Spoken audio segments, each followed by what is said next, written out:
नमस्कार दोस्तों। सूर्य उपासना का महापर्व छठ पर्व पूरे देश में श्रद्धा और विश्वास के साथ मनाया जाता है। 4 दिनों तक चलने वाले इस पर्व में व्रतधारी लगातार 36 घंटे तक निर्जला व्रत रखते हैं और सूर्य को अर्घ देते हैं। श्रद्धालु सूर्य देव और छठी मैया की पूजा कर अपने परिवार के लिए सुख समृद्धि और स्वास्थ्य की कामना करते हैं।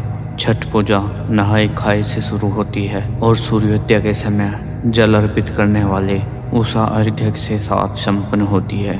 यह पर्व सूर्य की उपासना, पवित्रता और प्रकृति के प्रति कृतज्ञता का प्रतीक है। पौराणिक मान्यताओं के अनुसार छठी मैया या शशि देवी को सूर्य देव की बहन माना जाता है। कहा जाता है कि छठी मैया के आशीर्वाद से संतान, लंबी आयु और परिवार में सुख समृद्धि आती है। तो चलिए अब हम आपको छठ पर्व से जुड़ी एक पौराणिक कथा की ओर ले चलते हैं। बहुत समय पहले प्रियव्रत नामक एक राजा थे जिनकी पत्नी का नाम मालिनी था।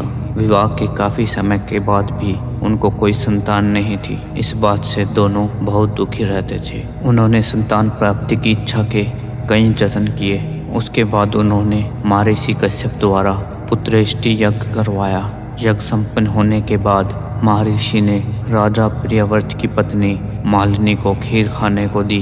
खीर का सेवन करने से मालिनी गर्भवती हो गई। यह खबर मिलते ही राजा और रानी के साथ साथ प्रजा भी बहुत खुश हो गई। समय के साथ महारानी मालिनी ने एक पुत्र को जन्म दिया, लेकिन उन्हें मरा हुआ पुत्र प्राप्त हुआ।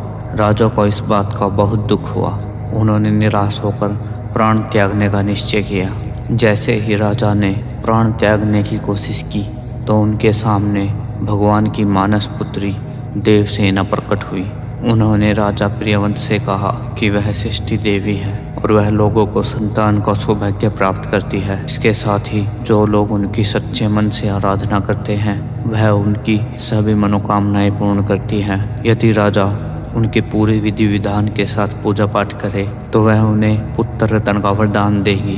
देवी की आज्ञा मानकर राजा प्रियव्रत ने कार्तिक शुक्ल पक्ष की सृष्टि को देवी छठी का विधि विधान से पूजन किया, जिसके फलस्वरूप राजा की पत्नी फिर से गर्भवती हुई और उन्हें एक सुंदर पुत्र की प्राप्ति हुई। ऐसा माना जाता है तभी से छठ पर्व मनाया जाता है। जो व्यक्ति छठ पर्व की विधि पूर्वक पूजा करने के साथ साथ व्रत रखते हैं तो छठी मैया उनकी सभी मनोकामनाएं पूरी करती हैं। दोस्तों, छठ पर्व की एक और पौराणिक कथा के अनुसार ऋषि मुग्दल ने माता सीता को छठ व्रत रखने की सलाह दी थी। रामायण के अनुसार जब भगवान राम ने रावण का वध किया था तो उन पर ब्राह्मण हत्या का पाप लगा। इस हत्या का प्रायश्चित करने के लिए वशिष्ठ ने प्रभु श्री राम और माता सीता को ऋषि मुग्दल के साथ भेजा। भगवान राम ने ब्रह्म हत्या के पाप से मुक्ति पाने के लिए कष्टहरणी घाट पर यज्ञ किया और माता सीता को आश्रम में रहकर कार्तिक मास की षष्ठी तिथि को व्रत रखने का आदेश दिया। साथ ही सूर्य पुत्र कर्ण की छठ कथा के अनुसार छठ पर्व की उत्पत्ति महाभारत काल से हुई है।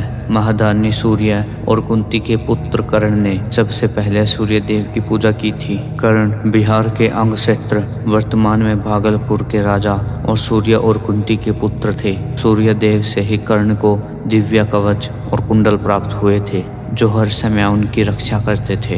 कर्ण भगवान सूर्य के बहुत बड़े भक्त थे और प्रतिदिन घंटों कमर तक पानी में खड़े होकर सूर्य को अर्घ देते थे। सूर्य की कृपा से ही वह एक महान योद्धा बने। छठ के दौरान अर्घ देने की यह परंपरा आज भी प्रचलित है। कर्ण के साथ साथ महाभारत काल में द्रौपदी ने भी अपने परिवार के सुख शांति और सुरक्षा के लिए छठ व्रत रखा था। जब पांडव जुए में अपना सारा राजपाट हार गए थे तब द्रौपदी ने छठ व्रत रखा और उनकी मनोकामना पूर्ण हुई और पांडवों को उनका राजपाट वापस मिल गया। लोक कथा के अनुसार सूर्य देव और छठी मैया का भाई बहन का रिश्ता है, इसलिए छठ पर्व के अवसर पर सूर्य की पूजा करना फलदायी मान जाता है। दोस्तों, इन सभी कथाओं का सार यही है कि छठ पूजा सूर्य की जीवनदायी शक्ति और छठी मैया के मातृत्व स्वरूप के प्रति आभार प्रकट करने का पर्व है, जिसके अत्यंत अनुशासन और पवित्रता के साथ मनाया जाता है। हे छठी मैया, इस कथा को कहने वाले, सुनने वाले और सभी वृद्धक श्रद्धालुओं की सभी मनोकामनाएं पूर्ण के। जय छठी मैया। अगर आपको कहानी पसंद आई हो तो हमारे चैनल को सब्सक्राइब करें, वीडियो को लाइक करें। धन्यवाद।